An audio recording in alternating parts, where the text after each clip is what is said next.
Olá, eu sou a Isabela Bellucci e eu estou aqui hoje com a Ana Luísa Issa, com a Juliana Nicolau, a Laura Matos, o Samuel Ramos e a Yara de Oliveira para falar com vocês um pouco mais sobre os genes envolvidos no processo de domesticação animal. Somos alunos da Escola de Medicina Veterinária da Universidade Federal de Minas Gerais e estamos cursando a matéria de Genética e Evolução no primeiro semestre de 2022. O que é a domesticação animal? A domesticação animal é o sistema utilizado desde o período pré-histórico para adaptar e selecionar um determinado grupo de seres vivos com características úteis que facilitariam a vida dos humanos.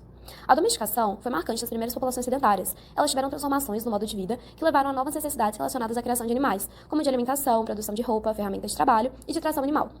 Ao se estabilizarem, a população começou a ter motivações fora de sobrevivência, mas também afetivas. As casas gostavam de ter companhia e animais foram desejados pelo afeto, pela diversão e pela proteção.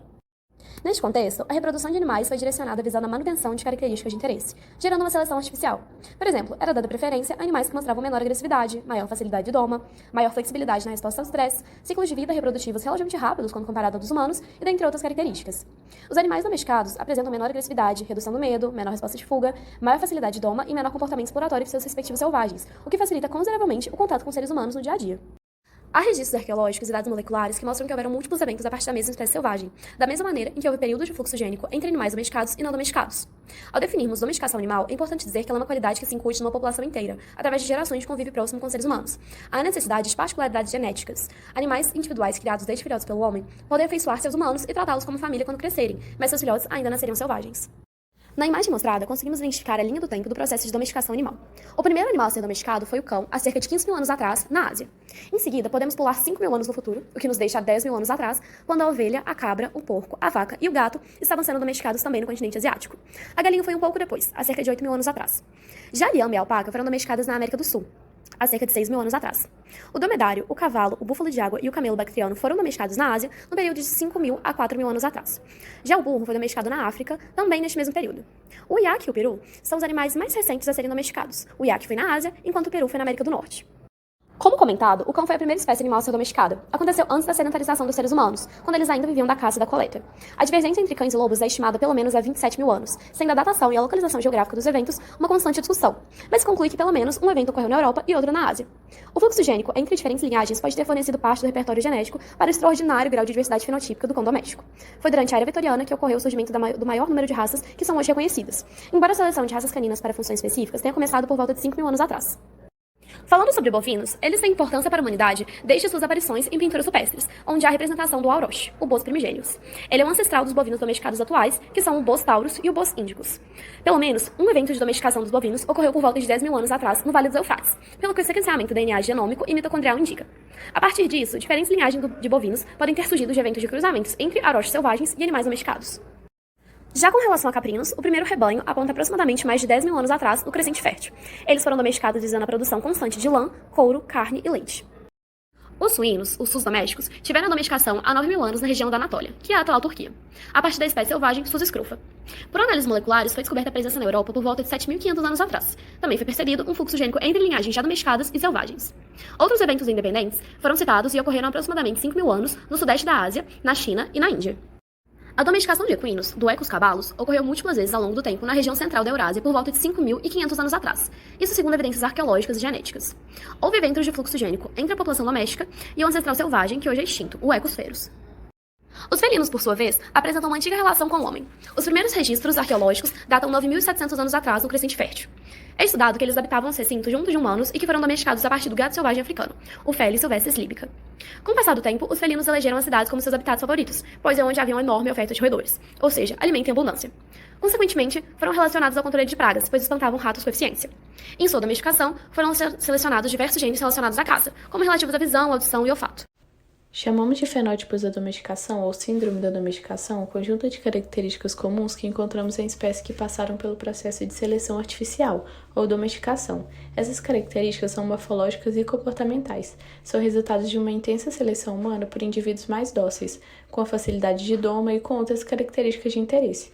Temos como exemplo volume corporal reduzido, gracilização do esqueleto, coloração manchada e notável, pelos mais enrolados, rabos e orelhas caídas, que também tornam a aparência mais dócil. Essas características são observadas em mamíferos domesticados, mesmo os que são filogeneticamente distantes, o que torna claro uma pressão seletiva similar. Estudos sobre a base genética da domesticação procura comparar, então, características das linhagens domesticadas com as características de seus ancestrais selvagens.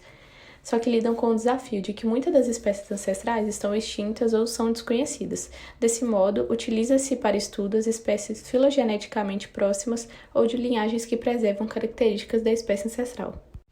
A seleção artificial ocorre de 3 formas: mudanças na frequência de alelos de pequeno efeito em muitos locos, mudança em poucos genes de maior efeito e mudanças físicas que não alteram a sequência de DNA, como as modificações epigenéticas que são herdáveis.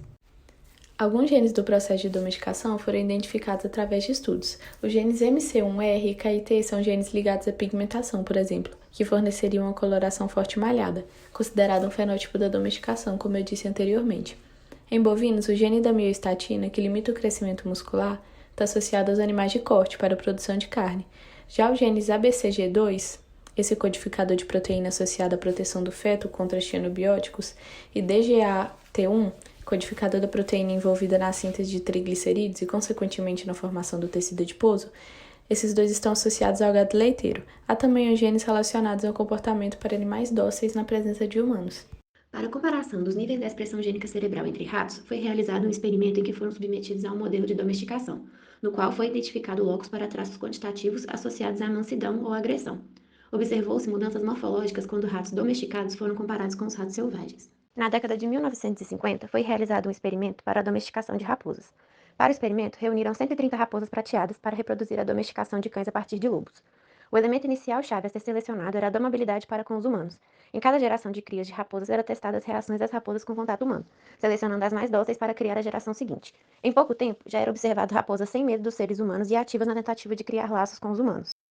As raposas foram separadas em 3 categorias. Classe 3, raposas que fogem da domesticação, mordiam e eram ariscas. Classe 2, raposas que se deixavam pegar, mas não manifestavam resposta emocional amigável. Classe 1, raposas que deixavam se pegar, balançavam a cauda e choramingavam, buscando atenção para poder lamber e cheirar os pesquisadores. 70 a 80% dos filhotes da classe 1 já nascem dóceis e com características associadas à domesticação. Raposas domesticadas tinham diminuição da resposta ao estresse relacionada ao eixo hipotálamo-hipófise adrenal, HPA, em relação ao seu ancestral selvagem, o que demonstra a importância do papel dos neurohormônios no processo de domesticação. Animais domesticados partilham um acervo comum de características. Eles tendem a ser menores, com as orelhas mais flexíveis, com manchas na pelagem e com caudas mais enroladas do que seus progenitores não domesticados.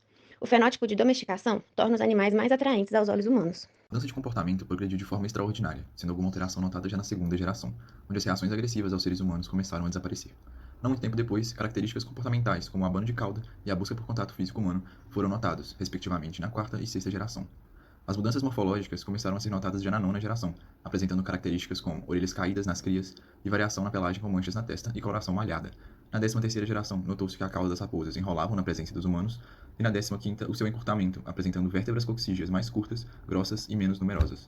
No século XX, raposas foram famosamente domesticadas através da seleção artificial ao longo de várias gerações, dos espécimes mais dóceis.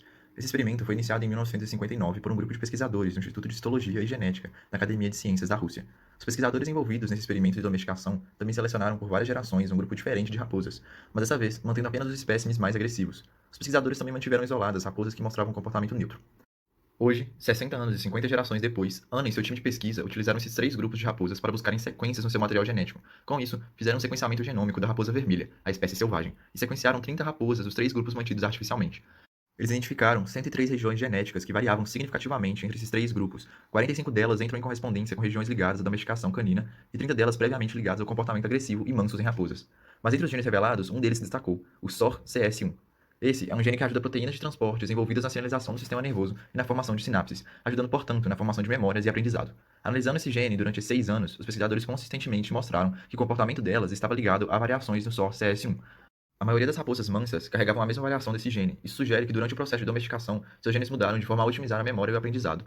Além do SORCS1, os pesquisadores também encontraram variações em genes ligados às respostas imunes e genes que em humanos estão ligados ao autismo, transtornos bipolares e à síndrome de Williams-Beuer. Em 2009, o biólogo Robert Wayne liderou um estudo onde foi comparado o genoma dos lobos e dos cães. E por meio deste, identificaram uma pequena sequência de DNA que se difere nas duas espécies e está localizada junto a um gene denominado WBSCR17. Essa região do genoma poderia ser um alvo potencial para, abre aspas, genes que são importantes na fase inicial da domesticação dos cães, fecha aspas, como citado pelos pesquisadores. Nos seres humanos, esse gene é parcialmente responsável por uma doença genética rara, denominada síndrome de Williams-Beuer, que é caracterizada por traços élficos, nariz pequeno e empinado, cabelos encaracolados, lábios cheios, dentes pequenos e sorriso frequente. Os indivíduos afetados por essa síndrome são frequentemente amigáveis e confiam excessivamente nos estranhos. e com isso foi atestado que essas características pareciam corresponder a aspectos do fenótipo da domesticação. Por fim, as referências utilizadas para a produção desse vídeo. Obrigado.